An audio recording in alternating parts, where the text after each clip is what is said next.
I'm Kimberly, a self-taught baker. Each week, I pull a number from a jar and bake the recipe waiting on that page. No planning, no previews, just trust.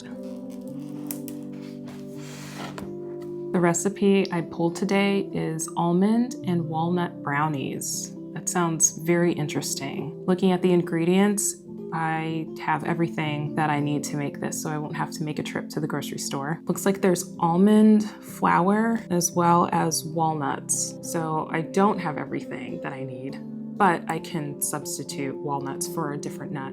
I prefer anything else but walnuts. Walnuts I find to be a bit bitter, so I'm open to substituting the walnuts for another nut. I'm going to cover the instructions and gather all of my ingredients.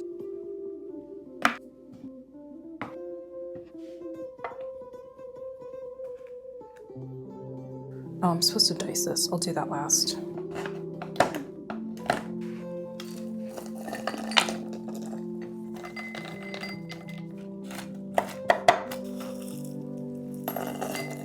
All of my ingredients are prepped.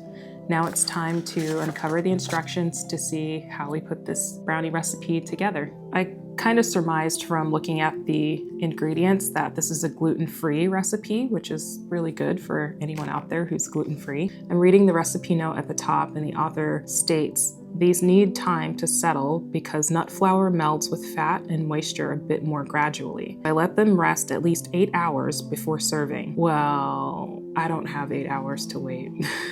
After it bakes, we'll let it cool for a little while and then we'll slice into it. I'm hoping that it's not going to be a complete disaster, like it doesn't just crumble apart because it needs to rest. So the butter and the chocolate go in a double boiler, but I don't want to, so I might just put it in the microwave in 10-second increments, maybe 15 seconds, and then just stir as I go. I don't want to get a pot and water and all that stuff. I'd rather just do this a little bit faster. In the stand mixer, we're combining the sugar, salt, and eggs, as well as the vanilla. Then stir in the melted chocolate. So we're sifting the almond flour and baking powder together and putting that into the batter, then folding in the walnuts. I'm using hazelnuts, so we're folding in the hazelnuts. And it bakes for 50 minutes. Let them cool and settle for at least 8 hours before cutting and serving. I really hope that's not gonna ruin it by cutting into it sooner. Now that I know what I need to do, I will get started.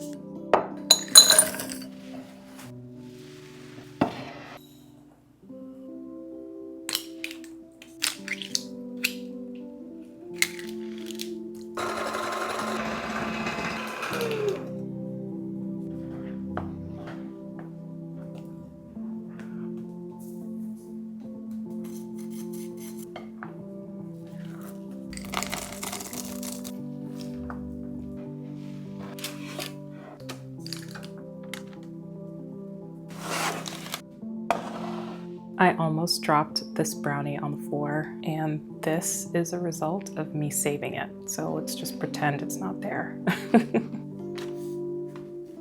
The brownies have cooled enough for me to cut into it. They're still a little bit on the warm side. I didn't let the brownies sit for the 8 hours the author suggested. From what she said, it was to let the flour, the almond flour, meld with the fat and the moisture. By cutting into it, I completely released a lot of the steam and moisture that was trapped in the brownie. I think it'll be okay for taste testing. This seems like a gooey brownie recipe, and I say this because when I was slicing into the brownies, it was sticking to the knife. I don't typically go for gooey brownies. I like cakey brownies, and I also don't like nuts in my brownies. I wanted to try and stick as close to the recipe as I could. I did cut the amount of nuts that I put inside of the brownie batter because I just really don't like nuts. I did cut a middle end piece. I did that because I want to get an idea of what an end piece would taste like, if it's crunchy or is it kind of chewy. And I also wanted to get an idea for the moisture content and just how gooey these brownies are. Now I'm going to taste it.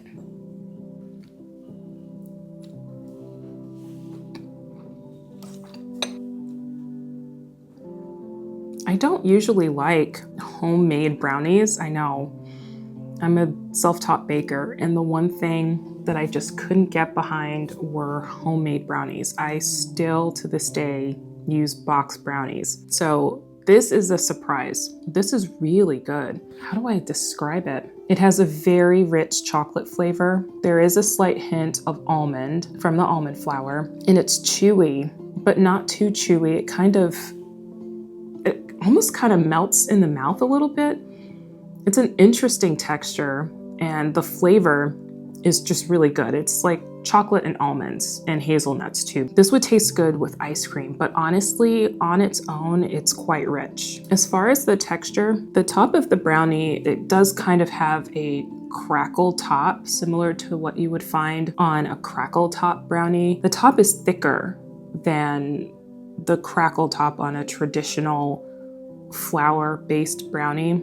This slice I don't think has hazelnuts in it. I don't see any sticking out.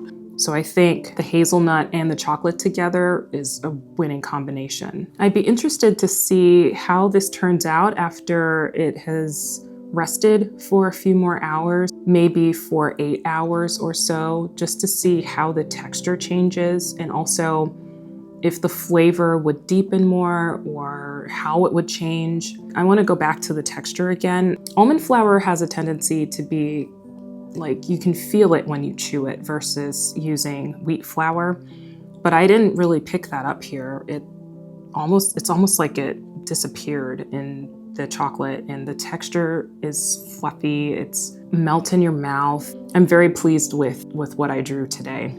I think this might be the recipe that makes me want to retire box brownies for good. I think so far this is my favorite recipe out of this cookbook that I've made. Thank you for watching while I trust the process. If you'd like to bake along, you can find the link to the cookbook in the caption. Don't forget to subscribe so you don't miss another episode. Take care, and I'll see you next time.